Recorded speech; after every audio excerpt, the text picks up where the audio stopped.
राजकारणात अनेक जण येतात, पदं घेतात, उपभोगतात आणि निघून जातात.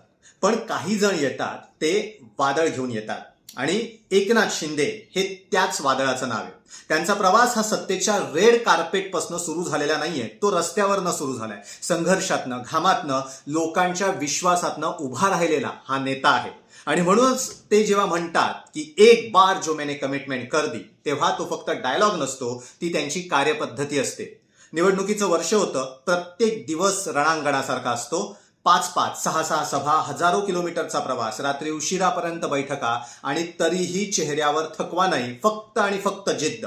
कार्यकर्त्याचा मृत्यू झाला तर तिथे हजर, एखादी दुर्घटना घडली तर त्या कुटुंबाच्या पाठीशी उभे. सत्ता असोत वा विरोध, मैदान सोडायचं नाही, हीच शिंदेची भूमिका राहिली. मी सोन्याचा चमचा घेऊन जन्माला आलेलो नाही, हे वाक्य ते सहज म्हणतात, पण त्यामागे आयुष्यभराचा संघर्ष आहे. आणि म्हणूनच त्यांनी योजनांच्या माध्यमातून थेट लोकांच्या घरात हात दिला.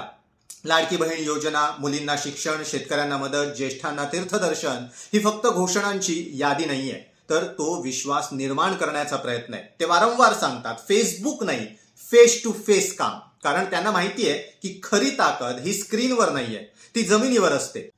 अधिकाऱ्यांना समोर बसवून प्रश्न विचारणं, कार्यकर्त्यांचं म्हणणं ऐकणं आणि निर्णय तिथल्या तिथे घेणं, ही एकनाथ शिंदेची कार्यशैली आहे. दरबारी राजकारणाला त्यांनी कधीच मान दिलेला नाहीये. लाडक्या बहिणींचा लाडका भाऊ हे पद ते अभिमानानं मिरवतात, कारण 1,500 रुपये हे फक्त पैसे नाहीयेत, ती अडचणीच्या काळात दिलेली साथ आहे. आणि त्या साथीचं उत्तर महिलांनी, त्यांच्या लाडक्या बहिणींनी मतांच्या स्वरूपात शिंदेंना दिलंय.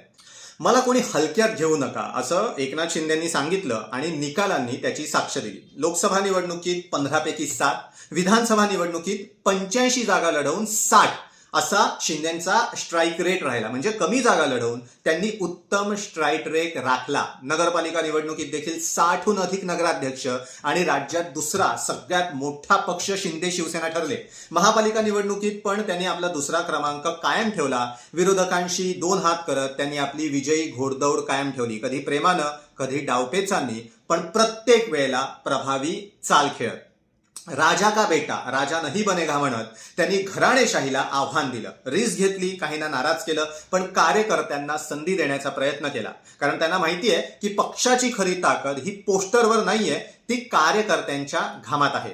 हो, मुंबईत अपेक्षेपेक्षा कमी जागा शिंदेंना मिळाल्या, त्यामुळे शिंदेच्या चेहऱ्यावर नाराजी होती. पण राजकारण हा काही एका दिवसाचा खेळ नसतो. आकड्यांनी एक गोष्ट स्पष्ट केली की सत्ता कुणाचीही असोत, समीकरणात एकनाथ शिंदे हे अपरिहार्य आहेत. आणि तेव्हाच मनात एक संवाद उमटतो. किस्मत की सबसे अच्छी आदत है कि वो वक्त आने पर बदलती है. वेळ बदलतीये, राजकारण बदलतंय, समीकरण बदलतायत, पण एकनाथ शिंदे नावाचा झंझावात अजूनही तसाच आहे. तयार आहे, ठाम आहे, पुढचा डाव टाकण्यासाठी सज्ज आहे. एकनाथ शिंदेंना वाढदिवसाच्या हार्दिक शुभेच्छा. एकनाथ शिंदेंबद्दल तुम्हाला काय वाटतं, आम्हाला कमेंट करून नक्की सांगा.